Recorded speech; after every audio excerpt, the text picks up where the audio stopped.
You can't bring goats into a gated community, you lunatic. Karen screamed, blocking my truck with her body, clipboard raised like a weapon. I'm calling the police for illegal farming. I leaned out the window, biting back a grin. Ma'am, you're standing on a county road. Her face flushed crimson as she dialed 911. What she didn't know, the unhinged farmer she was ranting about, was me, the county sheriff. Game on. She pointed dramatically at the two goats in the trailer behind me, yelling, I'm calling the police. You're farming illegally and you're not even registered with our HOA. I almost felt bad for her. Almost. Because the moment she dialed 911 and started ranting about an unhinged farmer running a bootleg operation in her neighborhood, she had no clue she was calling the one man she'd regret ever messing with. Me, the county sheriff. I had moved into the old parcel of land my grandfather left me just outside of Spring Ridge proper.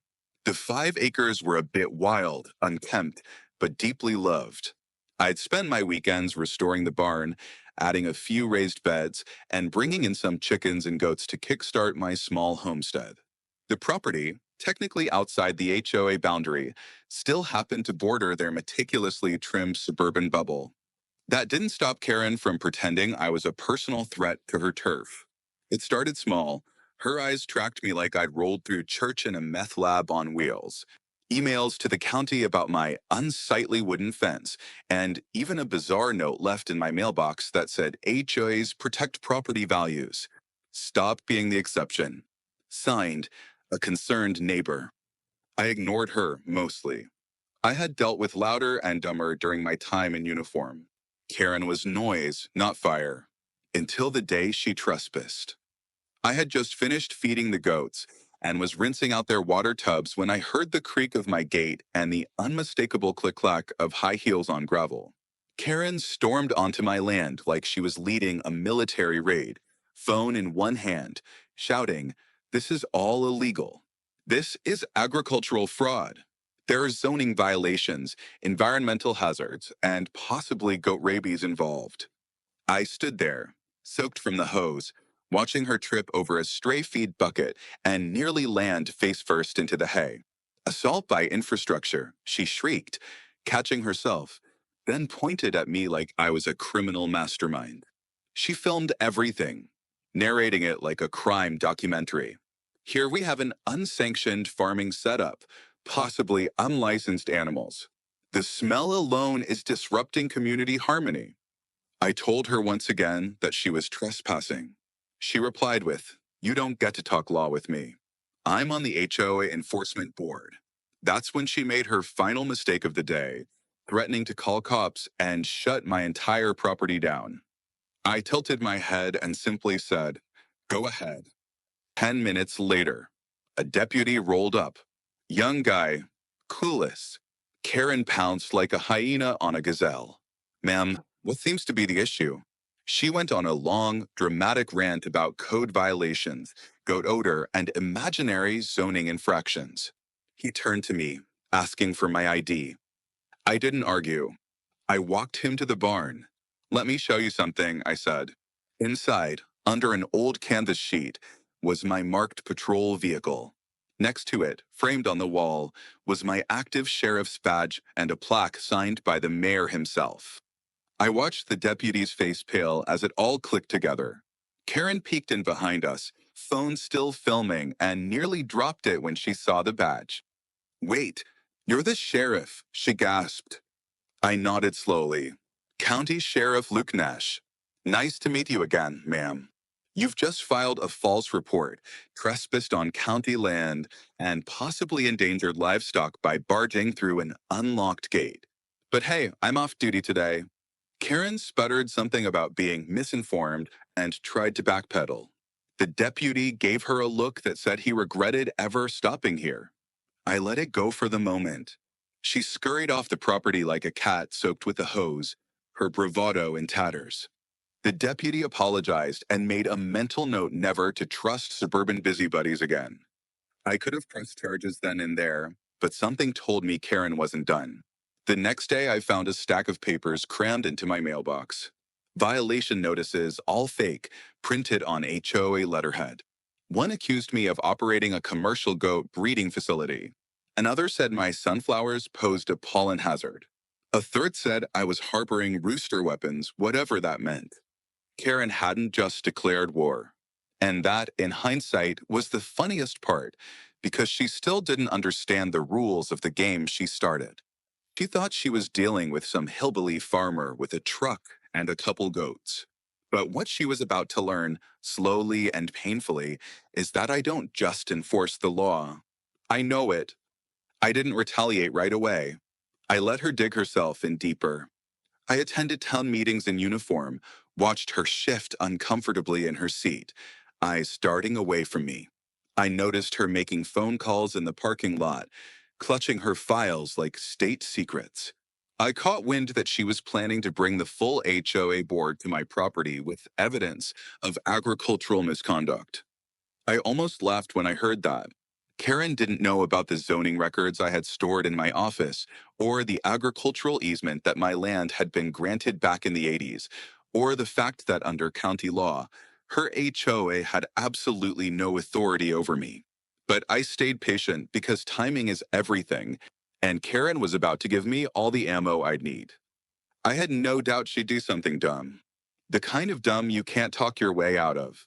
And when she did, I'd be there. Not just as the guy with goats and tomatoes, but as the one person who could shut down her little neighborhood kingdom for good. She just didn't know it yet. The following week began with a thud against my front gate, a delivery man dropping off yet another envelope from the HOA. It was wrapped in one of those official-looking plastic sleeves, like it contained a court summons or medical report. I opened it slowly, already knowing it was from Karen, and sure enough, it was a new list of citations. This time, she claimed I was creating a public disturbance through agricultural odors, accused me of running an unlicensed food production site, and even wrote something about my goats causing noise pollution at inappropriate hours. I laughed under my breath. The goats didn't even start bleeding until 7 a.m., and most of the time they were quieter than the landscapers she hired every Thursday morning to trim 2 inches off her already manicured lawn at 6:30. Every Thursday. But this wasn't about noise or smell. This was about control. Karen had decided I was a threat to her perfect suburban fantasy, and she was going to keep pushing until something gave way. She didn't stop there. She began organizing what she called community safety meetings in her backyard every Sunday evening. Neighbors showed up, not really understanding what they were being roped into. Karen had printed flyers with phrases like protect our property values and stop unauthorized land use, pairing photos of my chicken coop with dramatic red circles like it was a true crime investigation. At first, a few people nodded along, confused but polite.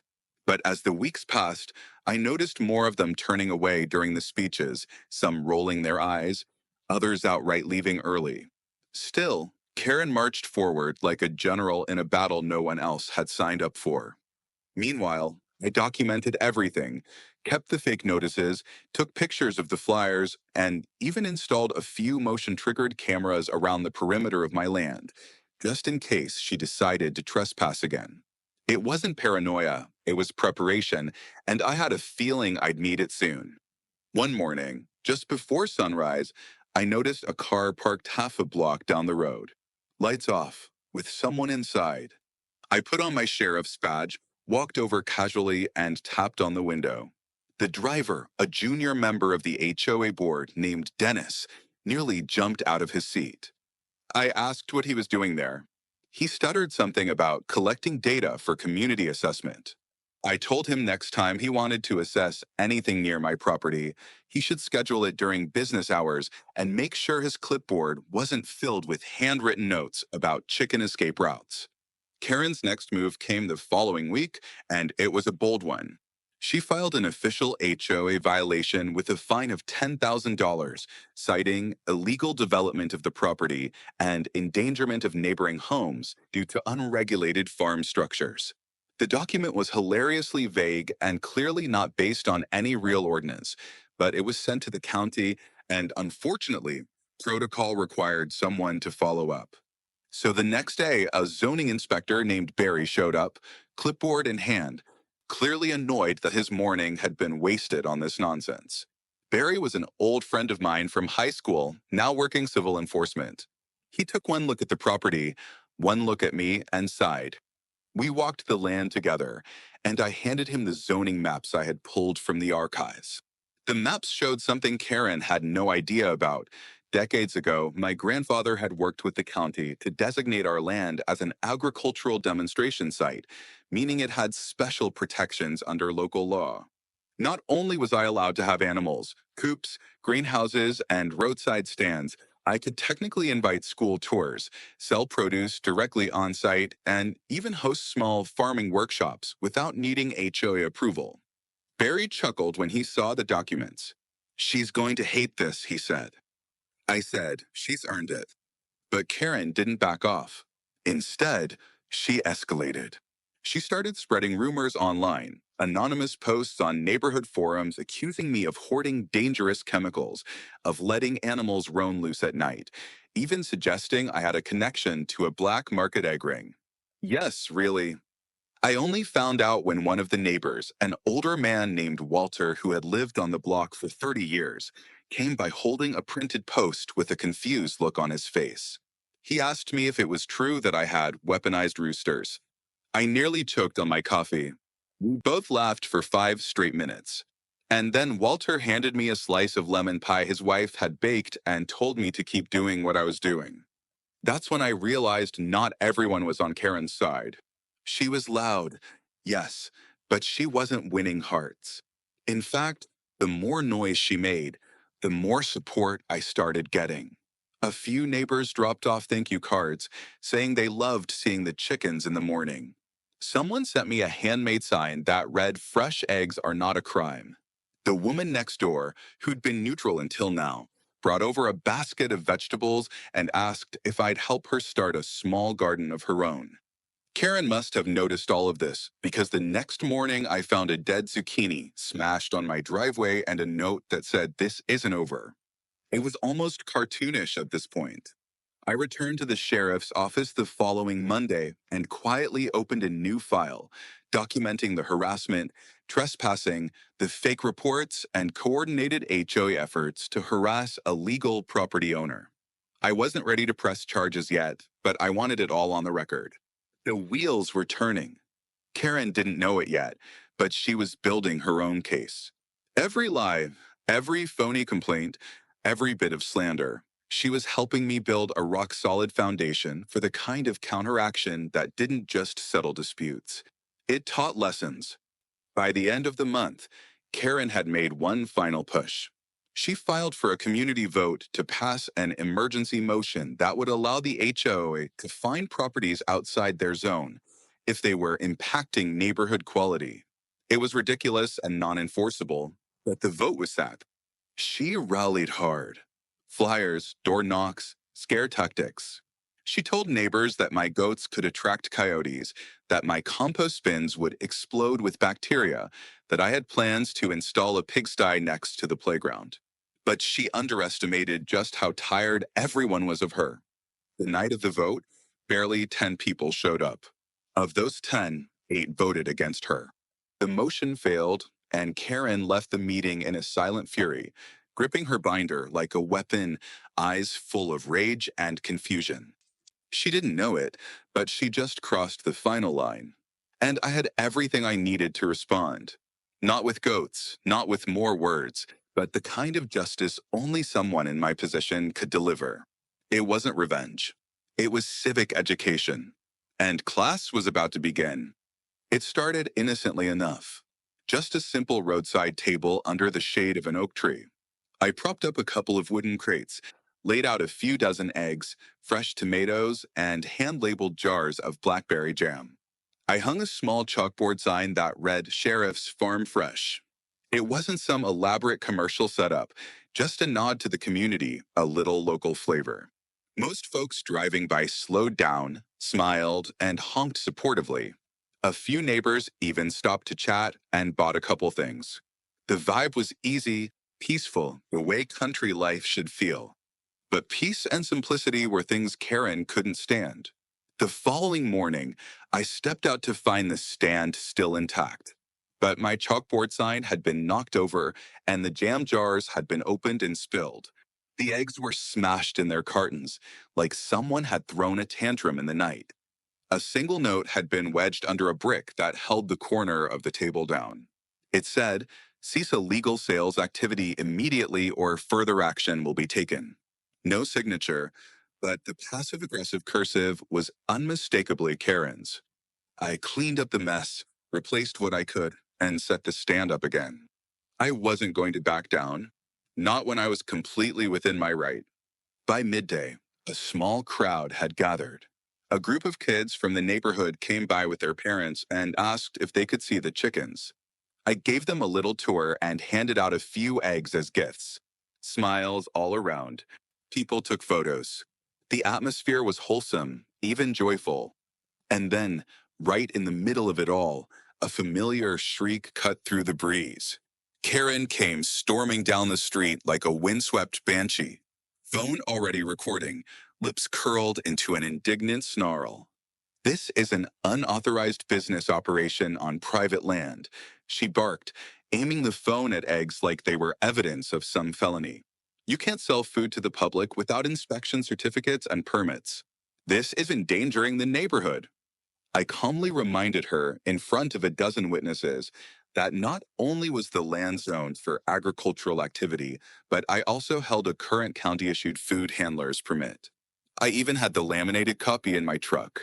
Karen was momentarily thrown off, but she recovered quickly and pulled out a small laminated card of her own, an HOA rule book. She pointed to a paragraph that mentioned no commercial activity on HOA-adjacent properties that affects community aesthetic. I smiled. Then I stepped aside and motioned to the sheriff's badge on my belt. Karen's phone slowly lowered as realization crept into her face. A few of the parents started whispering. One of them began filming. Karen tried to pivot, claiming she'd already called the police and filed a formal complaint. "Perfect," I said. "Let's wait for them together." Not 10 minutes later, a patrol car pulled up. A deputy stepped out, confused at first, then grinned when he saw me. He walked over, gave me a respectful nod, and asked what the issue was. I let Karen speak first. She ranted about health codes, zoning violations, endangerment, and the psychological trauma of seeing goat droppings on a nearby walking trail. The deputy nodded along professionally, stone-faced, then turned to me and said, "You good, Sheriff?" I nodded. He looked back at Karen and said, "There's no violation here, ma'am. He's completely within his rights." Karen's mouth hung open. She looked between the deputy and me, trying to find some loophole, some technicality. There wasn't one. Later that evening, a neighbor posted the video online. It went viral in local circles, Karen shrieking, accusing me of running a black market egg syndicate, and me standing calmly while children petted goats and laughed in the background. The post was captioned, "When HOA drama meets the sheriff." The comments were brutal. Some people accused Karen of power tripping. Others called her the goat whisperer of doom. A few even offered to come by jam just to spite her. The response embarrassed her, and it only fueled her next move. 2 days later, the HOA board released a carefully worded email to the entire community stating that while they value neighborhood harmony, the actions of one farm bordering the HOA have created visual disruption and agricultural intrusion. It was clearly Karen's doing, but they didn't have the spine to name me directly. So I responded the way any county officer would.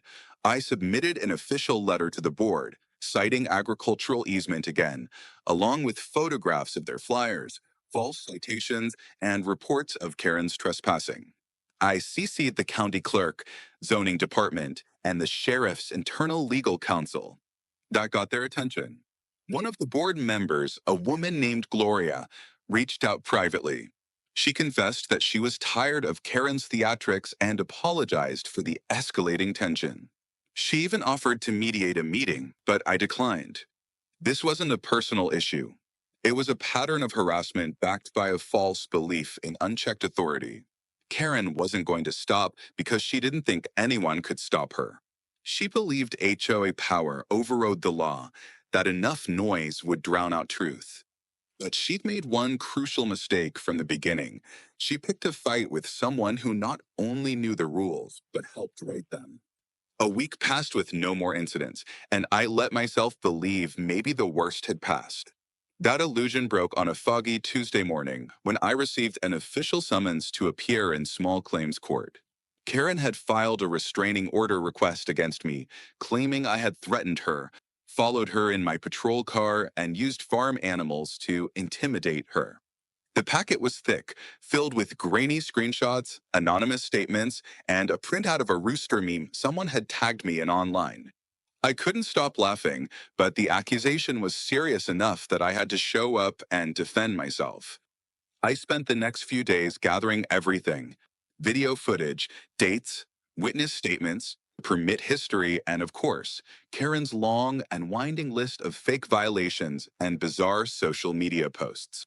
By the time I walked into the courtroom, I had three neatly organized folders and a calm, quiet confidence. Karen was already seated, flanked by a lawyer and a pile of color coded binders. She didn't look at me. Her hands were shaking slightly, but her lips were pursed in that tight smile she wore when she thought she had the upper hand. The judge, an older woman with little patience for nonsense, asked Karen to present her case first. What followed was a bizarre theatrical monologue that made the entire room feel like a community theater production. Karen spoke of fear, intimidation, dangerous livestock, weaponized compost piles, and spiritual harm. When it was my turn, I didn't say much. I let the paperwork speak, handed over records, maps, permits, a letter from the county zoning office, and a USB drive containing footage of Karen walking onto my property multiple times uninvited. When I was finished, the judge didn't say anything for a moment. Then she turned to Karen and asked if she had any legal evidence to support her claims. Karen stammered, tried to backtrack, and finally muttered something about community wellness. The judge sighed. She ruled against her. Not only was the restraining order denied, but Karen was fined for filing a frivolous complaint and ordered to pay court costs. As I walked out of the courtroom, I didn't smile or gloat, just took my hat, nodded to the judge, and left with my head high. By the time the court ruling was shared in the HOA newsletter, the neighborhood had already picked its side, and it wasn't Karen's.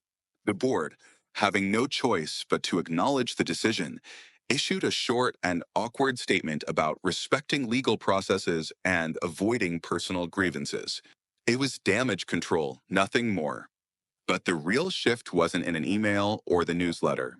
It was in the quiet way people started crossing the street when Karen walked by, or how chairs subtly moved away from her during the next community meeting. She still held her clipboard like it meant something, but the power behind it had vanished. A week after court, I found myself hosting a group of kids from the local elementary school for a small farm tour. It was something my grandfather used to do when I was young. And now I felt like I was stepping into his shoes, showing them how chickens are raised, how vegetables grow, how bees pollinate the squash blossoms. They asked curious questions, laughed when a goat sneezed mid-lick, and left with little cartons of eggs. Their teacher thanked me, and one of the parents said it was the first time her daughter had ever picked a tomato. It reminded me why I started the farm in the first place, why I put up with all the nonsense. It wasn't about Karen, it was about community. Real community, not whatever fantasy version she was trying to impose. But Karen, of course, couldn't let it go. Days after the tour, she submitted a complaint to the Department of Health, claiming I was running an unauthorized petting zoo and endangering children. I received a formal notice in the mail. This time, though, it backfired almost instantly. The inspector who arrived wasn't just thorough. He was friendly.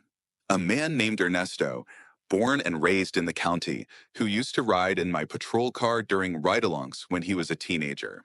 He walked the property, took notes, asked a few procedural questions, and even bought a jar of jam. He told me it was one of the cleanest small farms he'd ever inspected and said he'd be recommending me for a county showcase on sustainable microfarming. When the HOA board caught wind of that, things got even worse for Karen.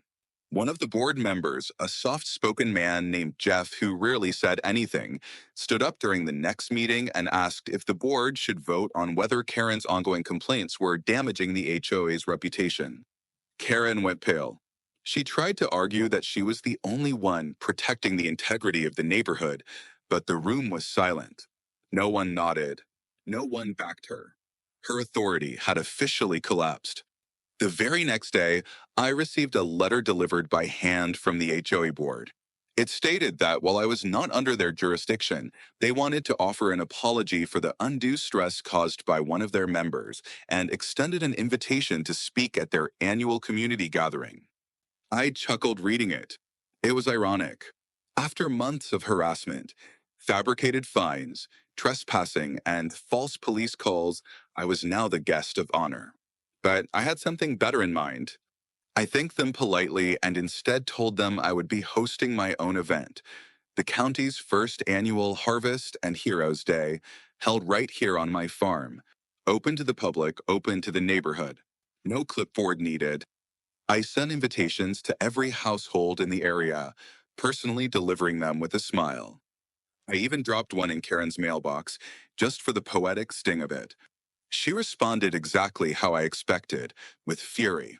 She immediately tried to schedule a competing event, branding it the HOA Autumn Appreciation Picnic, but the timing was bad and the optics were worse.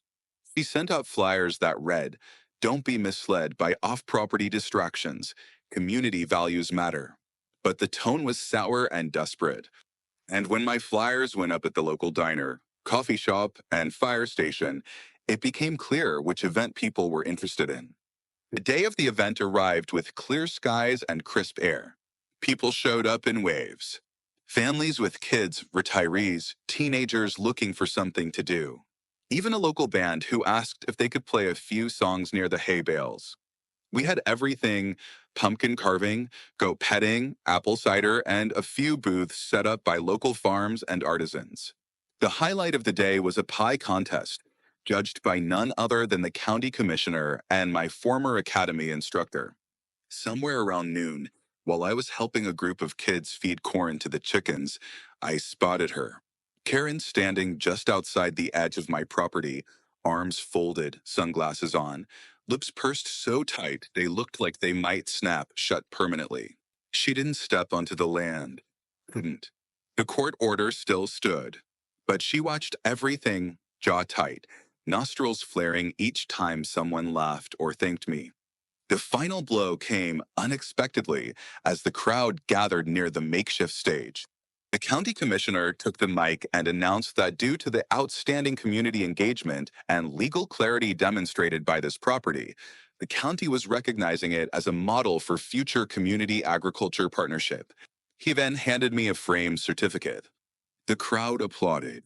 I looked up briefly and saw Karen's silhouette disappear behind a bush as she turned and walked away. Later that evening, as the crowd thinned and the sky turned gold, I sat on the back porch, sipping cider and watching the goats settle into their pen. The land was quiet again. Not silent, but peaceful. The good kind of quiet, the kind that isn't disturbed by shrieking complaints or slanderous flyers, just the occasional chirp of a cricket and the faint rustle of wind through the leaves. The victory wasn't in the certificate or applause. It wasn't in beating Karen in court or humiliating her in front of the neighborhood. It was in watching people laugh, learn, and connect on this land. In seeing kids discover where their food came from, in hearing neighbors talk to each other again instead of arguing in a Facebook group. Karen tried to tear something down, but she ended up building something stronger without even realizing it. She brought people to my doorstep. She made the community care. And now, finally, her noise had faded. The legal battles were over. The goats were still here. So was I. The clipboard had lost its power. The farm stood tall, and justice had done what it always does. Eventually, it restored balance. Autumn deepened into late October, and with it came a calm that hadn't existed in the neighborhood for months. The air had changed, crisp and cool, scented faintly with wood smoke and hay. The trees around the property had turned fiery shades of orange and red. The goats had grown thick, shaggy coats. Morning fog would roll in like something out of a storybook, blanketing the grass and dew. And through it all, there was silence from Karen's side of the fence. No citations, no rants, no surprise inspections. Just the dull, hollow echo of her defeat lingering in the background like a distant thunder that had passed. But I knew Karen. She wasn't the type to go quietly. Even in silence, she was brewing something. She had retreated into herself. Yes, but not surrendered. It was the kind of silence that meant plotting, not peace. Then one morning, I found a new development. A few surveyor flags lined the edge of the property between my land and Karen's backyard. I recognized the colors immediately: orange for property line disputes, yellow for utilities. Someone was planning something. I walked over to the county office later that day, and the clerk, who I'd known for years, confirmed it. Karen had filed a request to challenge the boundary line. She claimed part of my fencing and animal enclosure was built on shared land and that I was encroaching on her property.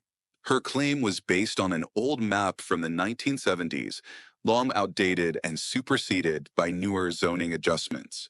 But technically, she had the right to initiate a review. I didn't panic. I dealt with worse. But I did smile because if Karen wanted to play legal chess again, she hadn't learned her lesson the first time. I pulled out my own copy of the updated survey, one filed in 1999 and reaffirmed in 2010.